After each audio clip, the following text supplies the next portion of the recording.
on. I have no clue how this is going to work. What's going on? This is Brian Bauer here today. And well, I'd probably have absolutely no business doing this, but this is kind of the first run of either interviews, podcasts, or whatever. And I figured, well, why not start in the smaller community? I think there's some really interesting people here. And so, first off, I had to choose a guinea pig that was not only just myself, but none other than the evil wizard, the Lord of the Rifts, Lee Armitage. Did I say that right? Yeah, it's Armitage, not Armitage. Yeah, I said Armitage so many times. I thought that's what it was, and then I think this is just comes from how I learned to speak English and to say everything just completely wrong. Yeah, no. I get called out. This could be the battle of the accents because you even bug me when I say guitar. And you got the Yorkshire accent going on and stuff. So what's happening today? No, bad man. Yeah. Just been chilling, been editing a couple of videos, and sort of planning stuff out for another video. Oh man, it's an endless go of it, and that's kind of what we're here to talk about today. Is doing YouTube and just, we're in the under 1,000 club right now. Although I think for you, that's going to change sooner than later. You think you're going to make that by the end of the year? I think it could. I don't know yet, man. As of today, it's 9:54. So that's better. Perhaps if not by the end of the year, within the first sort of week into January, I think I'll get it. Yeah, I mean, 2 days ago that was like 20 less. I'm pretty sure when you put up the Lord of the Rifts Part 1 there. Yeah, since that one. Which that video actually turned out really, really good, by the way. So everybody did an absolutely fantastic. Yeah. Keep my backside anyway. And I'm not saying that I did a good job, but I actually really liked what I did for that too. But me and that lineup was good. I actually found a couple, I think, new people. That Eric, I don't know his last name. I'm not even gonna try. We know how I pronounce things. Eric Drew. Yeah, man, he was like the first one up. It's like, or like right after you and stuff. And that was really, really cool. Right there. I thought it went really well. So I'm looking forward to part 2. It's kind of like all of our friends on YouTube are back. So doing things. I think it's like the crew from Ola's Discord from about a year ago, and we kind of just all keep doing the same things, and we eventually meet somebody new. But that was good. That was a good spot.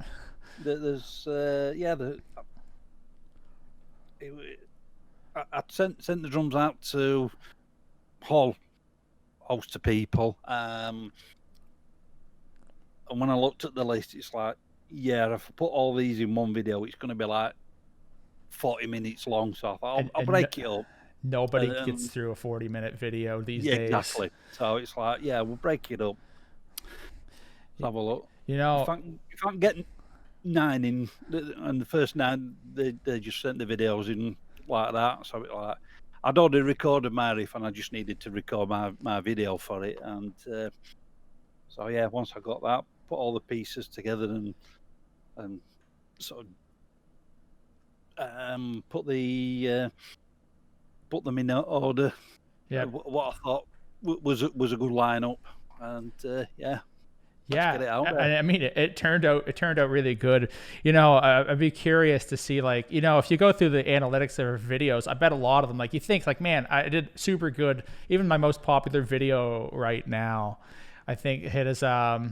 I think it's got 22,000 views or something. It's on an Epiphone Les Paul, and you'd think that people would watch it all the way through, and they get like through a minute. So now, if they're doing that here, what are Pornhub's analytics like on some videos? You got a question, like, nobody's watching a 40-minute video there either.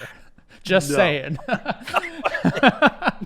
Okay, so first up, I have some questions here, just because this is kind of an interview kind of thing with you. So to start out with, what got you started on YouTube? You've been here. I've been seeing you around for at least a year and some right now, and I mean, you're pushing the 1,000 subscriber mark. You've been really pumping out the content. So obviously you obviously like it. So what got you started?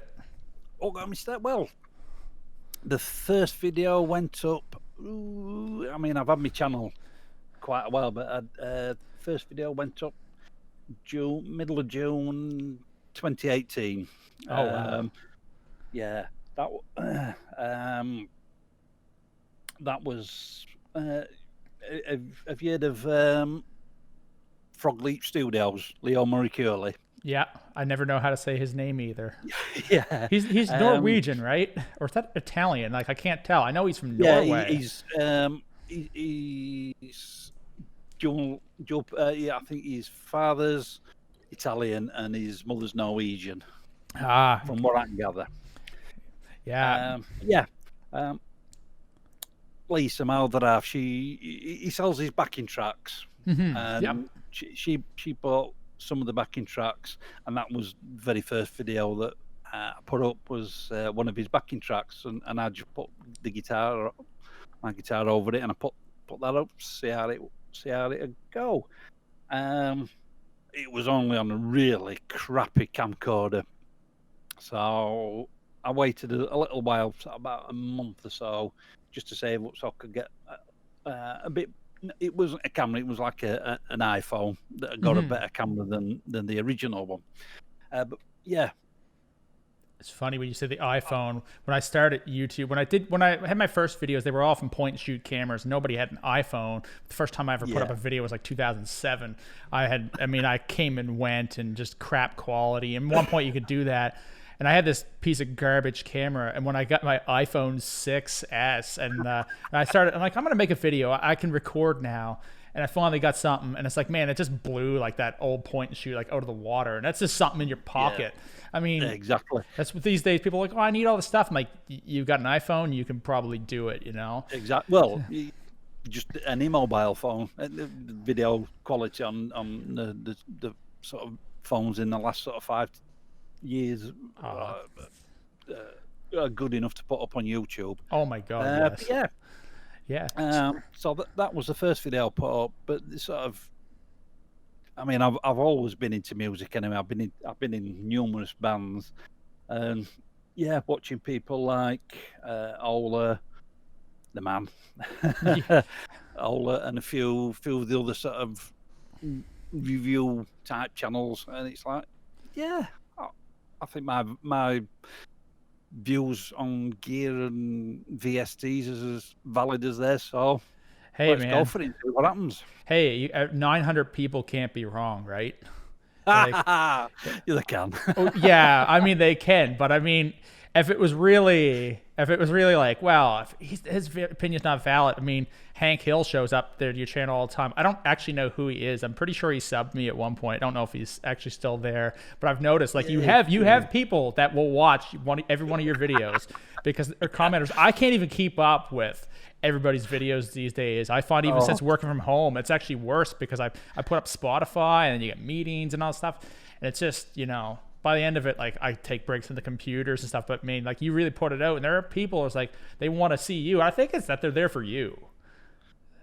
It's not necessarily because like, oh, I like VSTs, but they're like, why? But I like his take on VSTs, or they like his take on the pedal. It'd be nice to think that they'll come to the channel for me. I mean, I try to be honest about whatever I'm doing. I give an honest view about it, and I don't. What you see on screen, that is me. I mean, there's no point putting a persona that you're not, if you know what I mean. Exactly. No, 100%. It's funny just talking to you like this. It feels like I'm literally just talking to you, but like the YouTube videos, but I'm interacting with the video. Yeah. The thing is, when you did a stream there, like on your birthday, it was, I don't know, it was like 2 hours. I eventually made it back home and jumped in there. It's like, man, there's like such lag. Like I'll respond to something and there'd be a lag, and I know about like a minute and a half later, you're gonna be like, ha, and laugh at it. But like I knew it was coming. I'd have to wait for it. So anyway, since we were talking about like, you know, YouTube, consistent people watching these videos, what is your most popular content right now? Well, the video with the most views on, like we said with the cheap Epiphone, is the very first video I put out on the cheap Ibanez Geo that I got a couple of. It's nearly been up for 2 years, that video. I got that guitar for Christmas, and it's got 34,000 views on it, and it's still getting views today. Yep, exactly. It's still getting like over. When I look back at the analytics over the sort of 48-hour period, it's averaging between 80 and 100 views over a 2-day period. Yeah. It's like, this is a 2-year-old video. I'm so bad at this. I'm still trying to have a conversation. I'm like, I gotta shut up. Oh wait, he's talking. Oh crap, I gotta shut up. But hey, this is just new stuff to me too. But yeah, it's funny. You said your most popular video is an Epiphone video, and my most viewed video is an Epiphone video.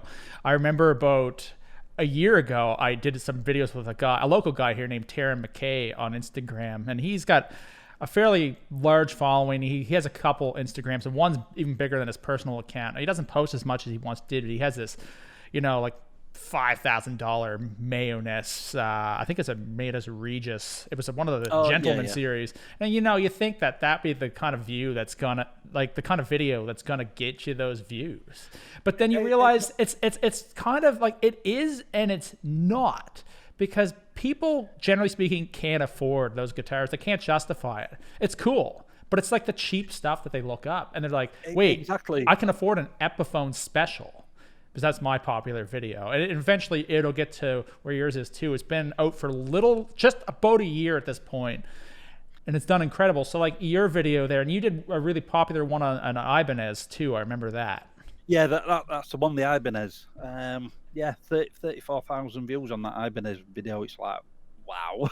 I know. And it's funny because like I think we probably have, the both of us, we probably have about a handful of videos that are the majority of the channel views overall. Like it's like this small percentage that's like everything.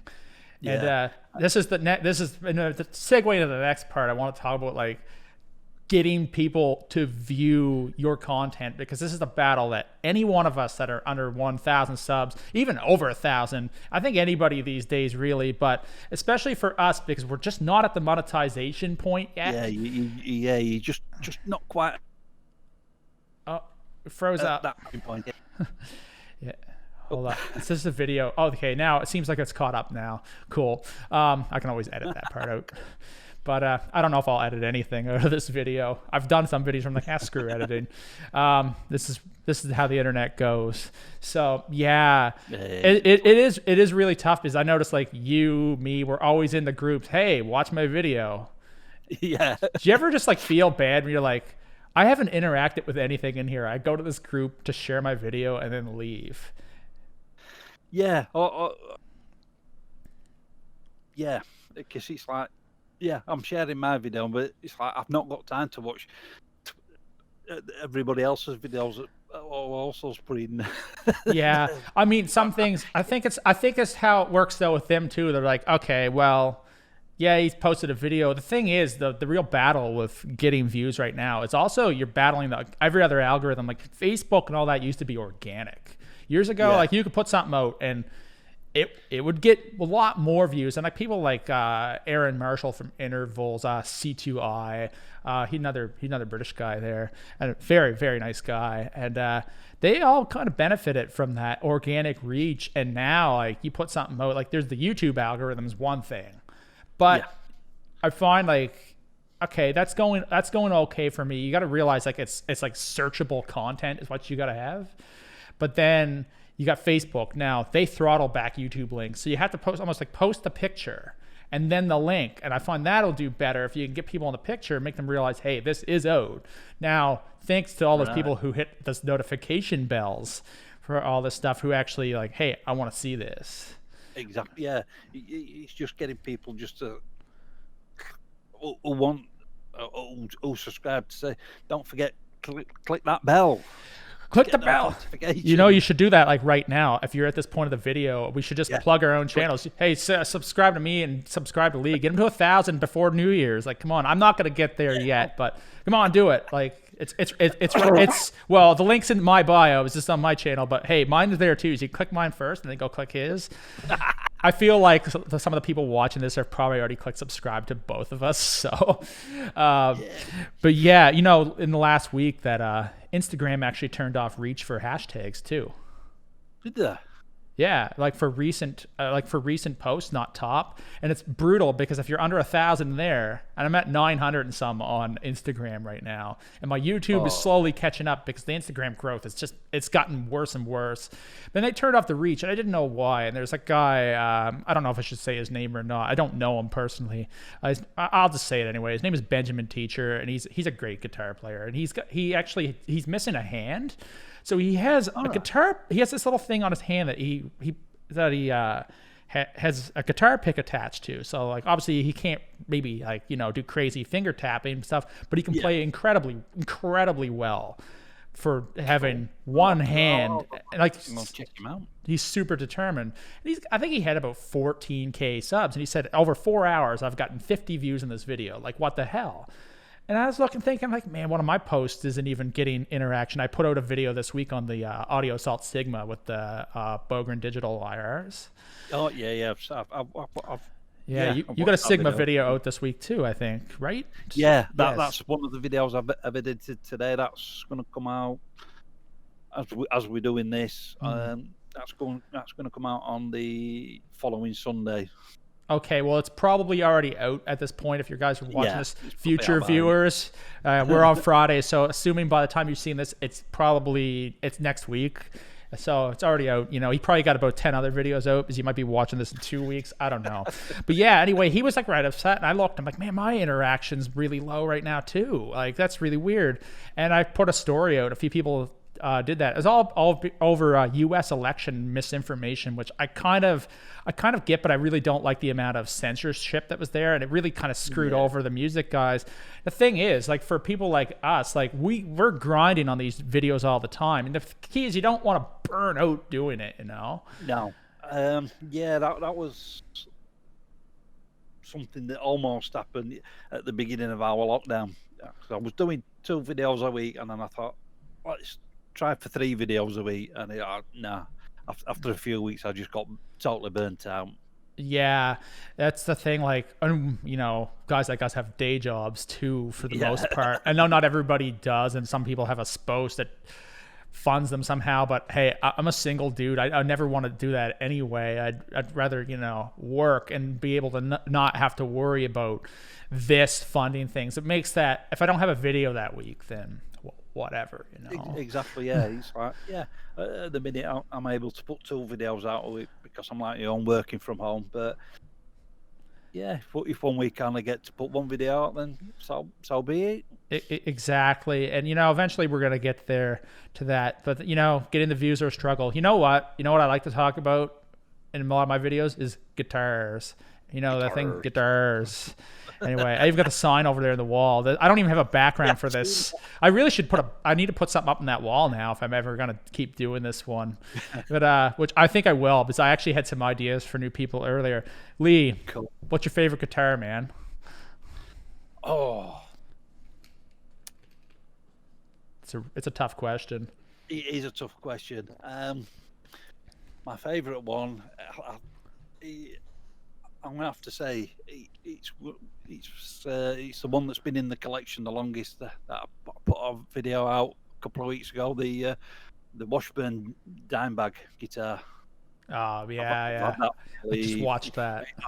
Yeah, I've had that guitar. Must have been nearly 18 years, and it's absolutely fantastic guitar. Plays well. It's had one setup since I bought it, and it never moves. It just don't need touching at all setup wise. I find some guitars you get a connection with it. You just know how the notes are going to sound, where all the pinch harmonics are. It just seems that like you can pick it up and you're never going to fight with it. I have some guitars where like sometimes I'll play it. It's like, yeah, man, this just feels awesome today. The next guy, it's kind of like, nah, I want to go back to the other one. Yeah, and for you, that guitar is that dime. You're just so used to working with that thing. Yeah, man. That thing, it just plays awesome. It's heavy. I mean, yeah, if I do a video with it, say a performance video, and I'm stood in front of the green screen, it's like, yeah, after a couple of takes, it's like, yeah, I need to have 5 minutes. Yeah. It's a backbreaker. Yeah, man. I have to say, out of like the guitars I have, the Solars are like super light for what they are. Yeah. And I like them. They're good on the back. I don't really have super bad back problems, but sitting too much since I've been working at home, the sitting thing is a thing. You got to really watch your posture when you play too and stuff as well. So I like something I can stand up and play live feel, man. Exactly. So you have a dream guitar?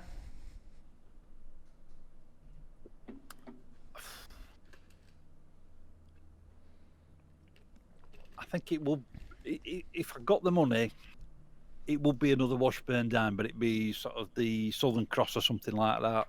But I don't think I'll ever have the money to buy one of those. And I'm gonna take a shot that it'd be like the high end one. Yeah, yeah, because those are that's a different ball game once you get to the higher end instruments. I got the OFRs and all that stuff, and I mean, there's a reason you pay for like you pay good money for some of these guitars. Now there's so many like cheaper options, so some companies are putting things that is kind of this meh, I find. Like there was like this 80s style Fender Stratocaster they put out. It was like a retro Strat or something. Had like it said Strat on the headstock. Like, and I looked at the price like compared to like something like Solar. And you're literally paying for like this name. It had a Floyd Rose special for the price and nickel frets, and you could buy like a Solar for the same price that has like a Floyd Rose 1000, which is a step up. It's not no FR, but it's a solid step up. And those have stainless steel frets. And it's like, now this guitar was kind of neat. Is like, you're not going to get a Solar that looks like this, but it had like, you know, kind of like funkier colors. And it only had a 25-inch scale. It was like between Gibson and a normal Strat. Yeah. It was really, I thought it was cool. But, you know, this is my typical thing getting off topic here. But, dude, you've reviewed a lot of gear, a lot of VSTs, and all that stuff on your channel in the last couple years. So what's your favorites? What's your favorite, and what's something maybe that disappointed you? You don't have to say if you reviewed that, by the way. If there's something that you didn't have to review it if you were disappointed. You know what I mean? Just something you've tried. Yeah. Well, out of the stuff I've reviewed, that there's only, I mean, we're in such a good place at this point in time, being guitar players and musicians. I mean, a lot of the VSTs and the hardware is absolutely fantastic these days. But this might upset one or two people, but the only one thing I've been really disappointed with was the ML Sound Labs, you know, the fluff free VST. I never tried it. Fair enough. It's a free VST, but I think it was mainly down to the inbuilt IR. But yeah, that was the only thing. That was the only thing. I've not touched that VST since that video. Every other VST I will go back to. That's part of the that's another series I've got. I've got one video out, and I've just recorded another video for it. What I've called the revisited, going back and looking at the older VSTs that I've not put in mixers on the original video. So I'm going back and putting them in a mix and see how they sound sort of 18 months, 2 years down the line. Yeah, anyway. And did you actually answer what your favorite one was? I didn't know. No, the favorite gear. I think it's going to have to be the Randall head I got a few weeks ago. Well, a couple of months ago. The Randall T2. That thing is just brutal. You know why? Because it's actual tubes and not a simulation. Yeah. That's what it boils down to. I love plugins and stuff. Like I like the plugins. Like I don't play with a lot of them, but I play with the Kemper, which is kind of like a very, very expensive set of maybe like a plugin, which I like the hardware more. And I seriously do think it's probably still better than a lot of VSTs, though the Neural DSP is just kind of blowing everybody out of the water. And I will say that Sigma is incredible for the price. That Sigma it's up there. Sort of guys at Neural and Plugin Alliance Brainworks, they're going to have to start looking at upping the game, because that Sigma, he's up there with them now. Oh man, definitely. And I didn't even try the updated one. I was trying the old one. I'm like, man, it sounds good, and change the IR out. But I'll tell you, like you said about the amps, like I ran my Kemper through a cabinet, like one of those Harley Benton 2x12s. Yeah. And I'm telling you, if you want something just sounds awesome, like you can, the IRs, I use whatever in post, like in there, but for just jamming with people, nothing beats having an actual set of speakers just rumbling and moving that air, man. Yeah. Okay. I've got the Harley Benton 1x12. Eventually, I will get a 2x12. I mean, especially like the vertical one that you've got. If I just get some penny saved up, and I'm going to get one of those. Man, if I could get a PRS Archon or something, or a Bogner Ecstasy, but I play with an Archon tone all the time right at the moment, and it's killer. But you know what? For the versatility of what we can get with VSTs and stuff right now, I think that's one thing why like guys like your channels and stuff work really well too, is because you're talking about things that people can afford, and VSTs for the most part are something people can afford, and it's practical these days. And you know, and you get that crowd. It's like about 60 sometimes, and they get on Facebook. I had a really funny comment the other day. I know you probably get some weird comments back and forth sometimes. Most people are positive, but I asked just to generate some algorithm, like just get that views going. I said, who uses amp sims? And somebody's like, yeah, man, I like these IRs. And somebody's like, well, I don't really like this IR pack but they're giving you a reason. And this one dude just out of nowhere, he just goes, only people that use amp sims are people like Garrett Dines and Stevie T and people who do those stupid shred collabs. It's like, huh? Like, and then I probably shouldn't say this. I'm not going to say where this was posted or anything, but so basically, somebody was trying to follow me, but so it's only a call center, so don't worry about it. It's only a sales call. You have a virus on your computer, Lee. Yeah. Like, seriously, you need to give me your credit card information right now. Basically your bank account. It's funny, he says all this stuff, and then I clicked on his profile just to see, like, get a grasp on like who he is for half a second. Just a complete waste of my time. And he's like, how do I get the record on my iPad? So you were trying to use something like this and you failed at it. Not that the iPad's the best platform for this, but hey, I know Pat Garrett uses an iPad and he sounds great. So it's just that sounds awesome. You sucked at it, and then you're like, It's like, yes, but not everybody can afford tube amps these days. And now, like you said, we're in the golden age of doing this stuff. We're in the good age. I mean, for the most part, the comments I get are pretty positive. Yeah, you get the odd negative one. I mean, I don't get me wrong.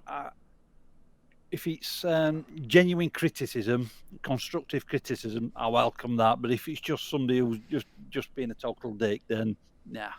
I've always noticed there's a consistency with a lot of those total dicks too. Maybe not with the other guy with the VST. He wasn't even the worst dick. I think it was just an older mentality. But the people who really have wanted to crap at me, saying like, dude, you can't play bass. Or they're like, dude, this guy can't play guitar. You don't do this, you don't do that. They never have their actual name or face, ever. You can never figure out who they are. They hide behind anonymity. I can't even say words, man. I suck at this. Like they're anonymous. Yeah, or if you go on the channel, they've got no videos at all, no content. Bingo. Yeah, exactly. Go away. Okay, so we're running about a half hour right now, so I'm gonna ask you. I got some choices for you. Go for it, man. You can ask me a couple too. So you can only listen to this band, like one of these things the rest of your life or whatever. First choice is between Pantera or Slayer. Oh. I just like to pick things that I know people love, and I know you love Pantera, and I'm pretty sure you love Slayer too. I'm gonna swear to you bastard. This is what it's all about, tripping you up. Yeah. Oh, that's a tough one.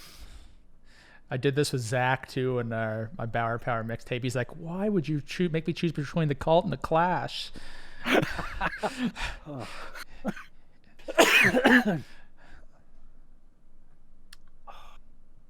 I'm gonna have to say Slayer, even though I'm a huge Pantera fan, and you know I love Dimebag that much, but Yeah, I've been into Slayer since 1985. Yeah, I'm that old, folks.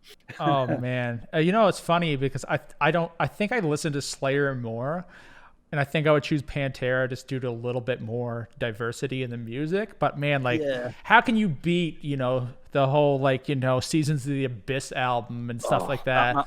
Yeah. I mean, that's it. I mean, I grew up with in that period. So I was a teenager in the 80s, so you got sort of Live Evil, Yeah. Seasons in the Abyss, Raining Blood, all them. They're fantastic albums. Yeah, man, definitely. Okay, Priest or Maiden? Maiden. Maiden, nice. It's funny, I like Maiden more myself, but I've seen Priest live 3 times. They both deliver. They're both up. They're both so both good. Awesome live, and both make awesome albums. Yeah, I've seen Priest. God, when was that? I've seen Priest once. That was back in the 80s. Yeah, late 80s. But Maiden's been my favourite band since early 80s. I've lost count how many times I've seen Maiden. Yeah, man, you're lucky because I had to travel for Maiden. Maiden came to Nova Scotia, I think, when I was like a little kid, or maybe before I was born. I don't know.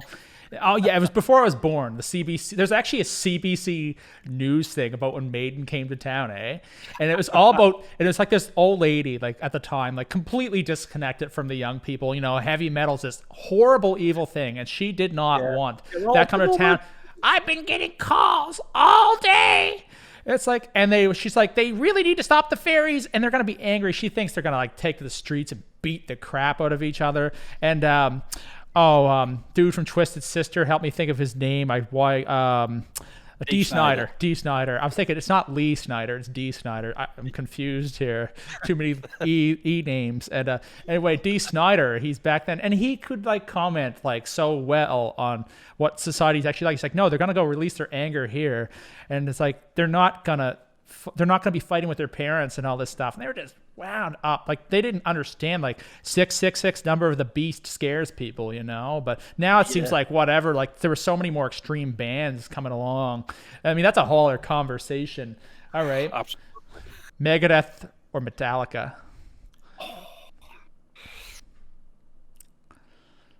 Metallica. Yeah. Metallica, biggest show I've ever been to. Yeah. That's a tough one even for myself because I think I've listened to more Megadeth over time though, and because I don't know, it's just something about. I think there was a few kids at my school that were like just so into Metallica. That's like Megadeth. I don't know why it's really shouldn't even be a competition. Both of those bands are incredible. Yeah, I never got that. It's like some people, I can only like Megadeth, and other people I can only like. I can listen to both of them. I like both of them. I like both bands. They both have some amazing work and some mediocre work too. Yeah. Now I think Metallica has gone into like the deep dive of terrible. Megadeth's Risk album is a little. I don't know. It's not Lulu, but I still, man, like you can say whatever you want, but if Metallica comes to your town, you'll buy tickets. Absolutely, everybody will because it's an awesome time. Now this one's between guitars. Ibanez or Solar? Solar is pretty sweet, but Solar is pretty sweet, but yeah, I think I just go with Ibanez. There's not much in it, but it just be Ibanez. Exactly. I don't know. I mean, I like the Solars and stuff too. Okay, so just a couple more things here. Teach us one bit of Yorkshire slang. So you are from Yorkshire, England. And, it's not Yorkshire, it's Yorkshire. Yorkshire. Hey, I pronounce everything wrong. I'm just coming in saying that. If I'm screwing it up, I don't even feel bad. Sorry about that. So Yorkshire. Yorkshire, yeah, not Yorkshire. I'm getting learnt with Lee. Yeah, you're getting taught. Getting a strap. So this is. Have you heard of fish and chip shops? Oh yeah, love fish and chips. Yeah. So in Yorkshire we call them chip oils. Chip oils, huh? Chip oils, like chip, like an oil, like OIL. Yeah, we just call it chip oil. Chip oil. Okay, so if I ever show up there again into England, so chip oils. I like that one. Say that in Yorkshire. Don't. If you say that in sort of Birmingham, London, they'll look at you and go, what? I remember being in London. I was standing along the street, and this vehicle. I mean, in my mind, everybody's driving on the wrong side of the road, but there it's just completely normal. No, it's just all perception. On the correct side of the road. You probably do. Traditionally, you probably do. But either way, vehicle pulls up, and she's like, "Yeah, do you know where this thing is?" And as soon as I said, like, as soon as I guarantee the first word, she's like, "That guy has no clue where anything is, dude." What's next for the channel? Obviously, you're almost at the 1,000 subs. You're probably going to soon be in the monetization range. Not that you're going to be making a living off that. None of us will. But you're very, very close. And I mean, like, hey, to get to even any subs, like 100 subs is tough. And it's so cool when you see that 3-figure number saying, I have 100 subs. And I remember seeing when I got 200, I was like, wow, a 2 on the left side of that. But you were almost at the 4-figure amount of subs, like 1,000, and they'll probably fluctuate a little bit, but then you'll get over that where you won't lose those again, not likely. And so you're at that point. You put out a bunch of videos. What's next? What's the plan? What's the plan? The plan, right? I've got a ton more stuff yet to review that's been purchased. Doing sort of more reviews, and I'm going to start going into reviews of sort of some of the VSTs and plugins that I use in mixing as well, as well as the guitar content. And another thing I'm thinking about doing sort of sometime in the new year, so early in the new year, is setting up something for. I don't really want to call it a business, but setting myself up as a mix engineer. Sweet. You're quite into that. I love writing, recording, but also mixing, and I'd like to start mixing stuff for other people. So yeah, I'm gonna sort of look into that, and and I've got a name for it already, and that's thanks to you guys, Corey and Pat. Oh my God, you four guys, but those promos you've done. I can only say big thanks to you guys. That was absolutely hilarious. You're absolutely welcome. But to give credit where credit's due, the catalyst for all that was always Corey Allgood. It started from my jam, and then it went over to yours, where you got stuck in the TV, and then and now it's just like the never ending thing. And then you don't realize that 1 second you're making a collab. The next second, somebody else is making the collab, and the next second, you're eating Skittles and maple syrup from a bowl. Like this weird stuff we do just to do YouTube. It's like, I mean, there's grosser things you could eat, and I'm not even gonna get into that depth, because I would honestly, but this isn't supposed to be the make your audience throw up podcast or anything like that. But yeah, no, that came from there, and then we had a few things change, and Pat took that on. So Pat did the editing. Like I think I just winged that in about a half hour, kind of just did the thing. Then they did their parts. And I mean, Corey's an incredible video editor, musician. Like, his stuff's awesome. Dude, everything that guy puts out is just incredible. It's really, it does inspire me, that's for sure. Yes, same with me. And same with Pat and Mike. Those guys are wicked.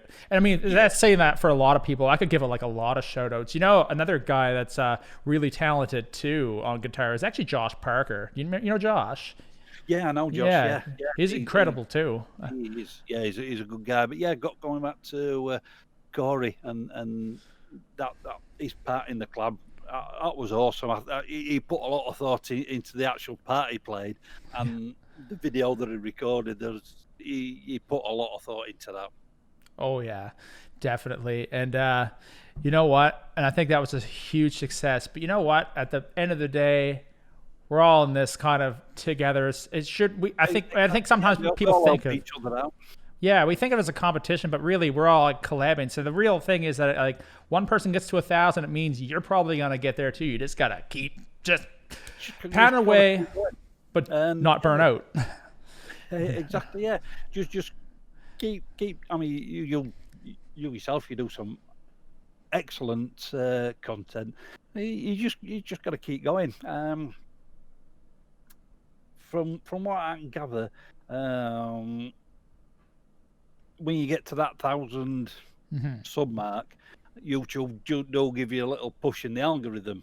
Yeah. Whether that's true or not, I don't know. But I think they do, because the more people they can monetize, the more they can get a Coca-Cola ad or something more, Squarespace, or maybe you'll get that neural DSP. You just hear, or that every video then when we click on Lee Armitage is going to be, you know what I'm talking about. I think every guitar player gets that Corey Wong plugin, which is great, by the way. I've tried it. Okay, guys, and thank you so much for the compliments. Lee, I want to thank you so much for actually doing this with me. Yeah. I feel pretty good about this. Anyway, guys, if you haven't checked out Lee before, definitely check out his catalog of videos. He has a lot of them out there right now, so his footprint is pretty big. You'll be severely disappointed. I think that's what happens when they click this channel too. But but obviously maybe all 800, some of them are wrong. I don't know. I don't think they are. I'd like to think that they're all geniuses. So absolutely. And I'm not, but that maybe they are. I have no idea. But some of them have some pretty big brains. I do know that one. But sometimes I have a pretty big brain too, and it doesn't work. Anyway, guys, if you have not checked out Lee, make sure to go over, check out his channel. His links are below. And if you like this kind of content, I want to do this again with some other creators. So I'm going to be lining that up so you guys can click the subscribe button, the notification bell, not the dislike button. That's a bad button to hit. Do all the YouTube stuff, check out all the video cards over here, the channels, blah, blah, blah, blah. Luckily you didn't have to get like an ad in the middle of this for like honey or something, Maple syrup. Yeah, actually I used to make that with my dad. So, hey man, I'll say this one thing. The homemade maple syrup, like the actual, like no preservative stuff, best stuff you could ever have. All right, folks. If I ever make it over there, I'm having some, pal. I'm having some off you. Hey, end us off. How do you usually do this? How do you end your videos? That's all for this video, folks. And I'll catch you in the next one. Sweet. All righty. Have a good day, guys. See yous.